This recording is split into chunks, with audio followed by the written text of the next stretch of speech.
সেটা হচ্ছে যে আমি কেঁচো সার উৎপাদন করি 3টা 4টা 5টা পদ্ধতিতে। এখন প্রথমত যখন শুরু করছিলাম তখন তো হচ্ছে টয়লেট রিংয়ে শুরু করলাম। এখন আস্তে আস্তে সময়ের সাথে সাথে মানে কোনটাতে ভালো হয়, কোনটাতে জায়গা কম লাগে বেশি লাগে, এইগুলো দিক চিন্তা ভাবনা করে যখন যেটাতে সুবিধা হয় সেইভাবে উৎপাদন করা হয়। তবে আমি রিংয়ে উৎপাদন করি, হাউজে উৎপাদন করি, ক্যারেটে উৎপাদন করি, তারপরে এমনিতে খোলা জায়গাতে উৎপাদন করি। আর একটা আছে হলো সিমেন্টের বস্তাতে হাউস তৈরি করে ওইটাতে উৎপাদন করা যায়। আচ্ছা, মানে মোটামুটি এই কয়টা পদ্ধতিতে কেঁচো সার উৎপাদন করি। কেঁচো সারের বিষয়টা হচ্ছে কেঁচো হলো গোবরটা খাবে, খাওয়ার পরে যে মলটা ত্যাগ করবে সেটাই হবে কেঁচো সার। কিন্তু এইটা হলো খুব সেনসিটিভ একটা বিষয়।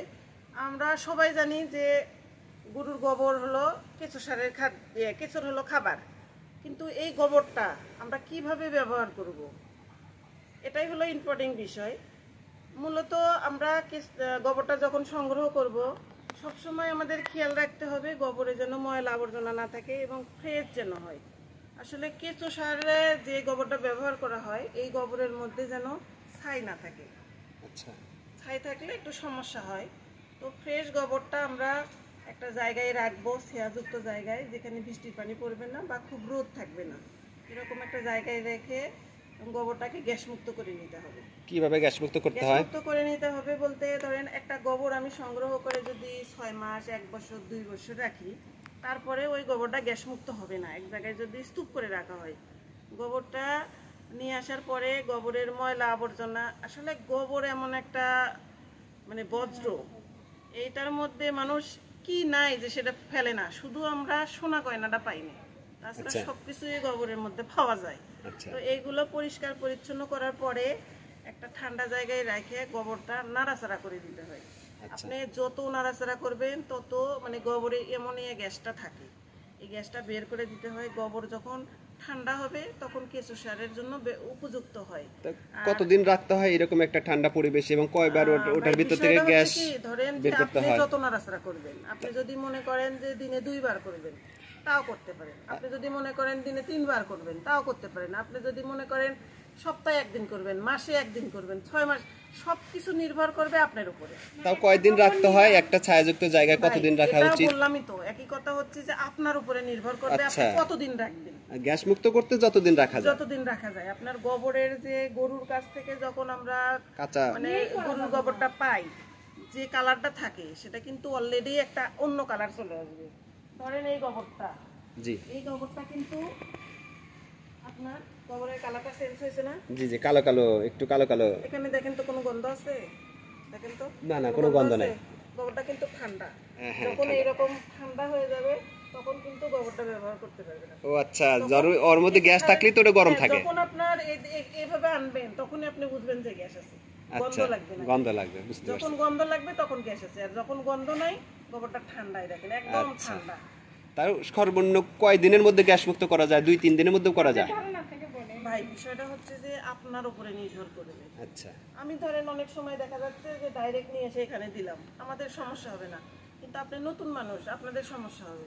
আমি চাই না যে কোনো রিস্ক হোক, আচ্ছা, বুঝছেন? আমার ধরেন 2টা কেঁচো মারা গেলে কোনো ক্ষতি নাই, কিন্তু যারা নতুন উদ্যোক্তা তাদের যদি কেঁচো মারা যায় তাহলে আমার নিজের কাছেই খারাপ লাগে। তো আল্লাহর রহমতে আমার কোনো কিছু নষ্ট হয় না, মারাও যায় না।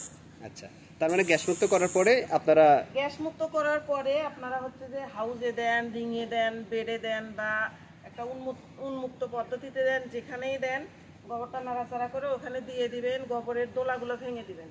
তার কারণ কেঁচো হলো অনেক ছোট প্রাণী, খুব সূক্ষ্ম প্রাণী, ওরা তো বড় শক্ত জিনিস খেতে পারবে না। এই জন্যে গোবরটা বিশেষ করে কি আমি যেটা বুঝি, যত যত্ন করবেন তত রত্ন মিলবে। আচ্ছা, যত্ন না করলে রত্ন মেলে না। রাইট, আপনাদের কাছে এটা গোবর আর আমার কাছে হলো ব্ল্যাক ডায়মন্ড। আচ্ছা, এই গোবর, এই কেঁচো আমার ধরেন জাতীয় যুব পুরস্কার এনে দিচ্ছে, জাতীয় যুব পুরস্কার 2022। এরপরে হচ্ছে আমি 21-এ জয়িতা পুরস্কার পাইছি, আপনার হচ্ছে জেলা এবং বিভাগে। তারপরে হলো চ্যানেলে অ্যাওয়ার্ড পাইছি, ডেলি স্টার অ্যাওয়ার্ড পাইছি। কিছুদিন আগে ডেইলি স্টার পেলেন? হ্যাঁ, কিছুদিন আগে ডেলি স্টার পাইলাম। তারপরে ময়মনসিংহ বিশ্ববিদ্যালয় থেকে কৃষি অ্যাওয়ার্ড পাইছি, রাজশাহী বিশ্ববিদ্যালয় থেকে ডেলি স্টার অ্যাওয়ার্ড পাইছি, আর এমনিতেও আরও অনেক পুরস্কার আছে। মানে শুধু এই গোবর আর কেঁচো, তো আমার কাছে ব্ল্যাক ডায়মন্ডের থেকেও বেশি কিছু, কিন্তু আপনারা সাধারণ মানুষের কাছে এই গোবর কেঁচো এটা কি হয়, এখানে ধরেন এই গোবর কেঁচো এটার উপরে নির্ভর করে ধরেন আল্লাহ রহমতে আমার অনেক সম্মান হয়েছে, পরিচিতি আসছে। আমার প্রতিষ্ঠানে 30 জনের অধিক লোক কাজ করে স্থায়ীভাবে।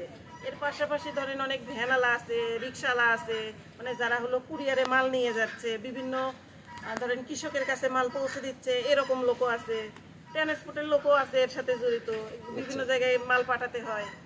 তো যাই হোক, এই যে আপনি বলছিলেন গোবরটা গ্যাস মুক্ত করার পরে আপনি দিচ্ছেন, আপনার যে বিভিন্ন যে এখানে আমরা দেখতে পাচ্ছি যেটা, এটা কত ইঞ্চি গভীরতা এবং কতটুক বাই কতটুক এখানে করেছেন এই ফ্রেমগুলো? এখানে হলো 3 ইঞ্চ, মানে কেঁচো সব সময় 6 থেকে 9 ইঞ্চির মধ্যে চলাফেরা করে। আপনি উচ্চতা যতই দেন না কেন, আপনি ওই সারটা ওই একই সময়ে হবে, 6 থেকে 9 এর নিচে ওরা যাবে না। সেক্ষেত্রে আমাদের হলো কম উচ্চতা থাকাই ভালো, আমরা সুবিধা মতো সারটা নিতে পারবো। যখন এটার হাইট বেশি হবে তখন আমরা সারটা উঠাতে সমস্যা হবে। আচ্ছা, এটাকে হাত দিয়ে আপনারা টুকরা টুকরা করে দিবেন? হ্যাঁ, একদম ভেঙে দিবেন। দিয়ে এই যে কেঁচোটা কিভাবে দিতে হয়, এক সাইডে দিতে হয় নাকি পুরোটা? গোবরটা, এটা গোবরটাই দেখেন কেঁচো ছিল, দেখেন কেঁচো এর মধ্যে চলে আসছে। জি জি, এই বেডে কেঁচো ছিল, আচ্ছা, সেই কেঁচোটা এই দেখেন এর ভিতরে চলে এসে খাওয়া শুরু করে দিয়েছে। এই গোবরটা কিন্তু দেখেন, এটা হলো আমার হলো বাড়ির গোবর, এটা হলো ক্যারেটে রাখা ছিল। আমি কিন্তু আরেকটা কাজ করি, সেটা হচ্ছে আশেপাশে যাদের গরু আছে 1টা 2টা 5টা, প্রত্যেকটা বাড়িতে আমার ক্যারেট দেওয়া আছে, মানে তাদের সাথে কথা বলা আছে। পার ক্যারেটে কত টাকা দিতে হয়? পার ক্যারেটে আমি 20 টাকা কিনি। 20 টাকা দেন। এক ক্যারেটে কয় কেজি গোবর আসে মোটামুটি? আসলে ওইভাবে তো অ্যাকুরেট হিসাব করা হয় না, অ্যাকুরেট হয় না, তাও একটা তারপরেও দেখা যায় কোনোটা 40 কেজি থাকে, 30 কেজি থাকে, আবার কমেও যায়। কমে যায়। আচ্ছা, এই আপনি এইভাবে ভেঙে ভেঙে খুব সুন্দর করে এইভাবে এটা হলো ভেঙে দিতে হবে। হ্যাঁ, ভেঙে দিতে হবে। আচ্ছা, তারপরে হচ্ছে কেঁচোটা, এই যে কতটুক জায়গার মধ্যে কতটুক কেঁচো দিতে হয় এই বিষয়টা? আপনার 100 কেজি গোবরে জি 1 কেজি কেঁচো দিতে হয়। 1 কেজি কেঁচো কেজি কেঁচো আপনি দিতে কোন হয়। কেঁচোটাই ব্যবহার করেন এবং কোন কেঁচোটা সবচেয়ে বেশি আমি উপযুক্ত? ব্যবহার করি হচ্ছে থাইল্যান্ডের এসিনোফেডিডা। আচ্ছা, আমার খামারে এই কেঁচোটাই আছে, আমি একটা কেঁচো নিয়েই কাজ করি। আপনি এই কেঁচো বিক্রি করেন? হ্যাঁ, কেঁচো বিক্রি কত টাকা কেজি বিক্রি করেন? আমি বিক্রি করি 2000 টাকা কেজি। আচ্ছা, কেঁচো কত দিনে ডিম দেয় এবং আবার নতুন করে? কেঁচো হচ্ছে আপনার শীতের সময়, পুরো শীতের সময় ডিম দেয়। পুরো শীতের 6 মাসই আমরা ডিম পাবো, কিন্তু গরমের সময় পাবো না। আর দেশি কেঁচোগুলো গরমের সময় ডিম দেয়, শীতের সময় দেয় না। তো এখানে বিশেষত্ব হচ্ছে যদি আমাদের দেশি আর হলো এই বিদেশি কেঁচোগুলো এক জায়গায় হয়ে যায়, সেক্ষেত্রে আমাদের সারা বছরই একটা প্রবলেম, সেটা হলো সার উঠানো। আচ্ছা, অনেক কাস্টমার আছে যারা হলো কেঁচো থেকে ভয় পায়, আর যদি ওই সারের মধ্যে ডিম বা বাচ্চা চলে যায় তখন তো ওদের জন্য সমস্যা হয়। আচ্ছা, আচ্ছা, এই কারণে আমরা হচ্ছে যে অবশ্যই এটা খেয়াল রাখবো যে অরিজিনাল কেঁচোটা কোনটা, বিদেশি, সেটা নিয়ে আমরা কাজ করবো। যখন 2টা কেঁচো মিক্সড হয়ে যাবে সেক্ষেত্রে যে অনেক সমস্যা। আচ্ছা, আচ্ছা, আপনি তো দীর্ঘ এই কেঁচো সার উৎপাদনের সাথে কত বছর জড়িত বলছিলেন? আমি শুরু করছি 2017 সাল থেকে। 17 সাল থেকে আছেন এই। আচ্ছা, এই যে আপনি আমাদের একটু বলবেন, এই যে ধরেন আমি গোবরটা পুরোটা এটা দিয়ে দিলাম, হ্যাঁ, আমি 9 দেখেন ইঞ্চি এই গোবরে কিন্তু আমি কেঁচো দিতে পারবো আজকে দিতে পারবো, আজকে ভাঙিয়ে দিতে পারবো, তার কারণ গোবরটা কিন্তু একদম ঠান্ডা, একদম ঠান্ডা, একদম ঠান্ডা, আচ্ছা, বরফের মতো। তার মানে আমি এই গোবরটাকে ঠান্ডা করে এরকম একটা শেডে আমি দিলাম, 9 ইঞ্চি সর্বোচ্চ গভীরতা করব। তারপরে কেঁচোটা কিভাবে দিতে হয়? এক সাইডে দিতে হয় না, এক সাইডে না, নাকি পুরোটা জুড়ে? এটা একটু বলবেন কিভাবে দিতে হয়? কেঁচোটা ওই বাটিটা দেন, আমি কেঁচো দেওয়া দেখাচ্ছি। আচ্ছা, এই যে হচ্ছে কেঁচোর একটি বাটি আর ভিতরে কিছু রাখা আছে। আমরা কিছুক্ষণ আগে এর ভিতরে কিছু কেঁচো সংগ্রহ করেছি। তো আমরা যদি একটু দেখাই, রেশমা আমাদের দেখাবে কিভাবে কেঁচোটা এই বিভিন্ন। আসলে বেডটা রেডি করার পরে এইভাবে আমরা কেঁচো দিই। আচ্ছা, বেডটা রেডি করার পরে এইভাবে আমরা কেচে দেব। তার মানে পুরোটা জুড়ে যেভাবে আমরা বীজ রোপণ করি অনেক সময় পুরোটা জুড়ে আমরা সিটে সিটে কেঁচোগুলো দিয়ে দিই। আচ্ছা, এরকম দিয়ে দেব। আচ্ছা, এই কেঁচোটা খেয়ে খেয়ে ধীরে ধীরে উপর থেকে নিচের দিকে যাবে? হ্যাঁ,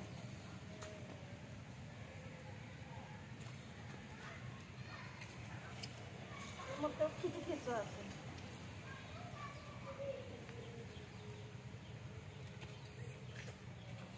এখন আপনি 2-3 মিনিট পরে দেখবেন একটা কেঁচো নাই, সব ভিতরে চলে যাবে। ভিতরে চলে গেছে।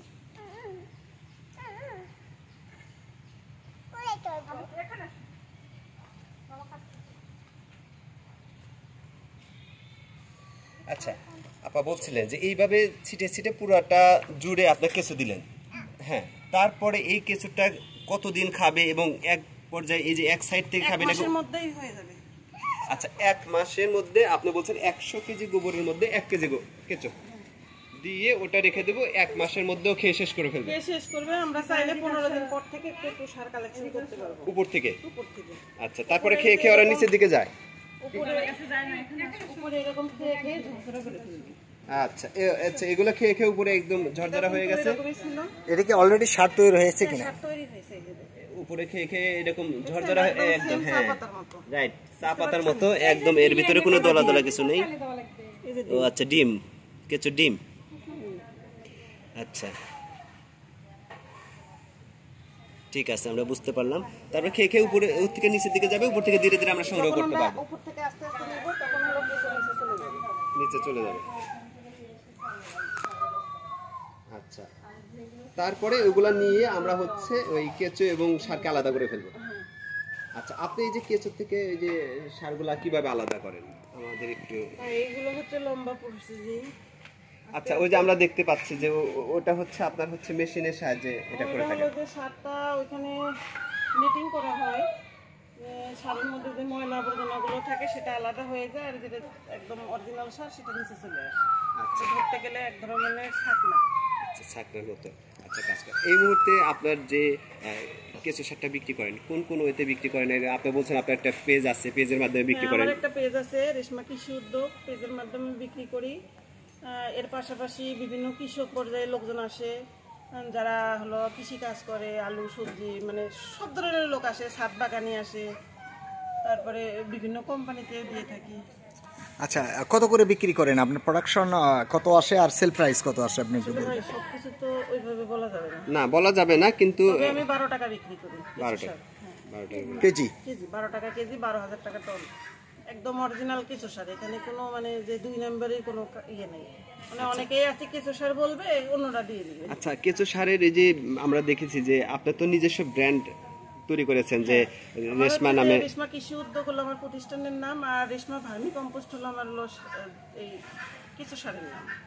এই নামে হচ্ছে আপনি রেজিস্ট্রি করেছেন, এই নামে আপনি। এই নামে আমার হচ্ছে যে ট্রেড লাইসেন্স করা আছে, বেসিক নিবন্ধন নেওয়া আছে, আর সরকারিভাবে নিবন্ধনের জন্য আবেদন করা আছে। আল্লাহর রহমতে দোয়া করেন, পেয়ে যাবো ইনশাআল্লাহ খুব আচ্ছা, তাড়াতাড়ি। তা আমরা যেটা আরেকটা বিষয় জানতে চাচ্ছিলাম যে এই যে মানে এই যে বস্তার গায়ে যে বিভিন্ন উপাদানগুলো লেখা থাকে, সেই উপাদানটা আপনি কোথায় থেকে টেস্ট করে মানে আমি হচ্ছে বলতে যে পারেন যে? ঢাকা খামারবাড়ি থেকে টেস্ট করাইছি। টেস্ট করার পরে আমরা রেজাল্ট মানে সরকারি বিধি নিষেধ অনুযায়ী যে যে উপাদান থাকা দরকার সেই উপাদান ছিল বলেই আমি হচ্ছে যে লাইসেন্সের জন্য সরকারিভাবে আবেদন করতে আচ্ছা, পারছি। কতদিন পর পরে আবার টেস্ট করতে হয়?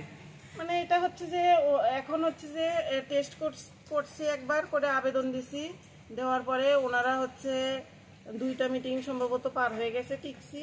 এখন ওনারা আসবে, নিজেরা আমার প্রতিষ্ঠান দেখবে, স্যাম্পল কালেকশন করে নিয়ে যাবে, আবার ওনারা টেস্ট করবে, করে তারপরে যদি রেজাল্ট ভালো পাই আল্লাহর রহমতে তাহলে আমি লাইসেন্স পাবো ইনশাআল্লাহ। আপনার জন্য